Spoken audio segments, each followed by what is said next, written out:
tardes. Dentro de esta sección de Expresarte, esta tarde vamos a tener a una personalidad, aunque él no lo quiera manifestar de esa forma, pero definitivamente he tenido la oportunidad de charlar con él hace unos instantes y créanme que van a disfrutar mucho de esta entrevista. Esta persona nos va a dar mucho, sobre todo a las nuevas generaciones, y ojalá que sean muchos los niños y los jóvenes que se interesen en algún día, si lo ven en la calle, en platicar con él, porque bueno, van a conocer mucho acerca de la historia de nuestra ciudad y, por qué no, también de nuestro estado.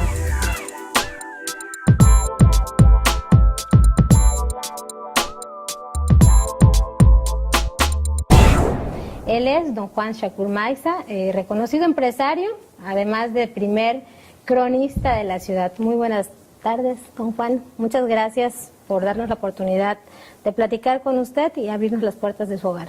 No, al contrario, gracias a ti y gracias a los compañeros técnicos que están acá. Y me gustaría que retomáramos un poco la charla que teníamos hace unos instantes, donde usted me comentaba que a partir de los 14 años usted empieza a escribir.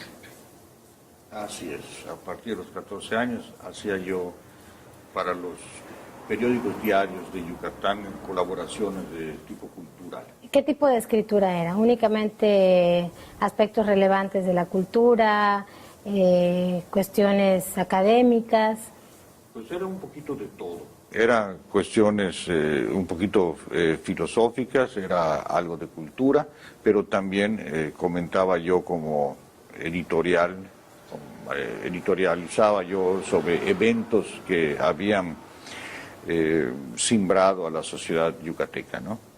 Ya posteriormente comencé a trabajar en la televisora, en el canal 13, cuando era privado.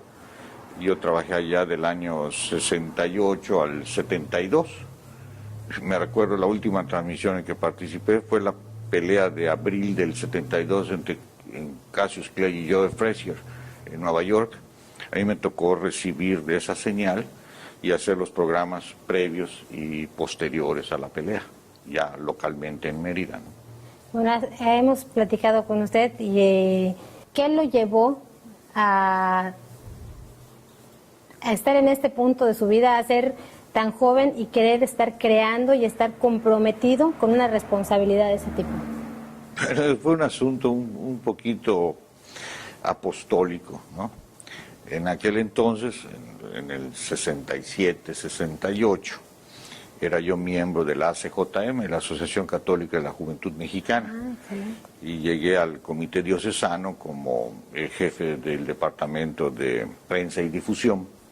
Entonces a mí me tocaba hacer los boletines de prensa de las campañas, me tocaba hacer, y en algún momento me toca ir a la Ciudad de México, al Centro Nacional de Comunicaciones, a tomar un curso de cine, con la idea de replicar ese curso en las parroquias yucatecas para hacer cineclubs y enseñar a la gente a apreciar realmente el cine.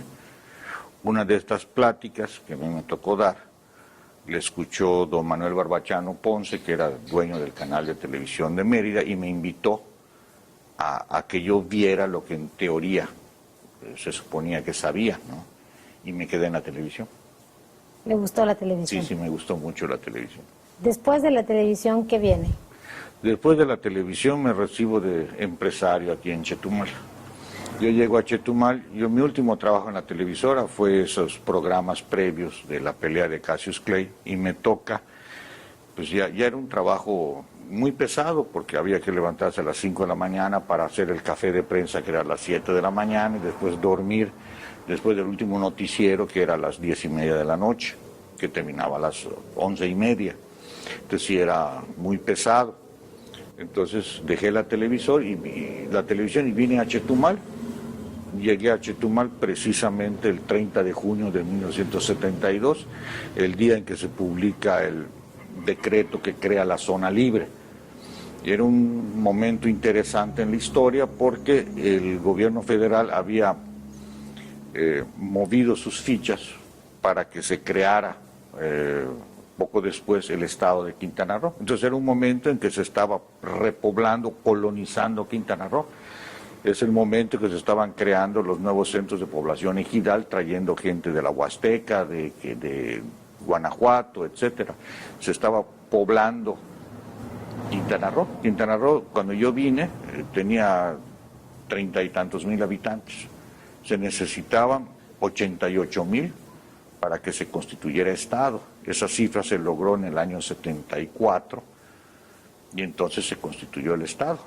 Pero también ya había, junto con la población, pues ya había alguna producción, ya había alguna economía más o menos viable, ¿no? Que fue lo que hizo posible que Quintana Roo fuera Estado libre y soberano, ¿no?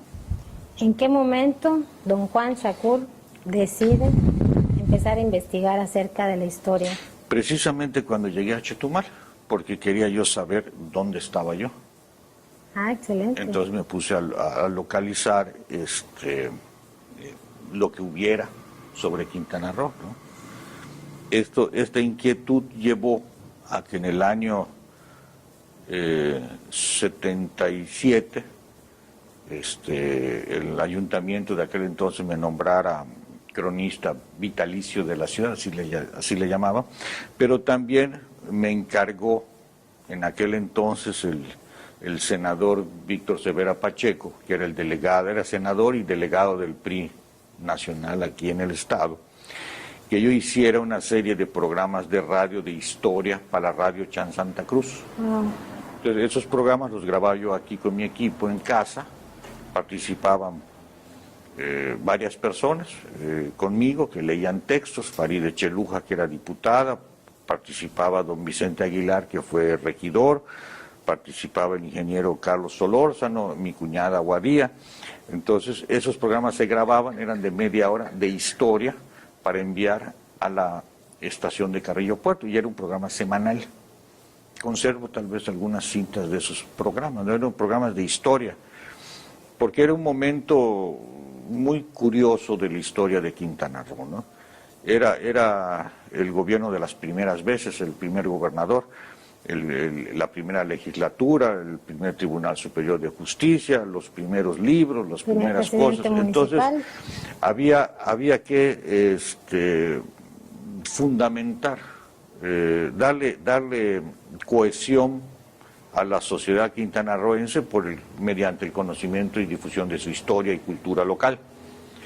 Entonces, en este esfuerzo se inscribe el Fondo de Fomento Editorial, que se crea en enero del año 78, y en el que se hizo un proyecto y se realizó, de hacer la bibliografía del Estado, hacer una antología de lecturas básicas en 6 tomos, se publicó, hacer la geografía del Estado, la toponimia del Estado. Se hicieron algunos concursos, del cual salieron 2 libros, uno fue La Cruz Parlante, el otro fue Gonzalo Guerrero, que eran unos opúsculos de menos de 70 páginas, pero que circularon.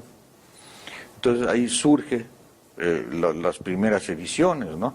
Me acuerdo que el primer libro que se decidió reimprimir fue el álbum monográfico de Quintana Roo, que fue publicado en 1936 por don Gabriel Antonio Menéndez Reyes. Entonces ese es un libro que los chetumaleños y los cozumeleños lo consideran la Biblia local, porque está lleno de fotografías y crónicas de la época, ¿no? Y básicamente hasta hoy día es un libro que es básico en la historia de Quintana Roo, es referencia en todos los tratados, ya sean serios o no. Platicando un poco también de este fondo que nos comenta, hubieron algunas publicaciones de algunos escritores de esa época que, bueno, creo que solo una de ellas sobrevive, ¿verdad? No, sobrevive, por ejemplo, la que coordinaba el fondo y la responsable de la antología de lecturas básicas fue Lorena Cariaga, que es actualmente directora de la Biblioteca de la Universidad del Caribe, y además acaba de obtener su doctorado con su tesis sobre la guerra de castas de Quintana Roo. De hecho, su licenciatura en antropología la hizo un estudio sobre la guerra de castas en Carrillo Puerto, que es muy importante, ¿no?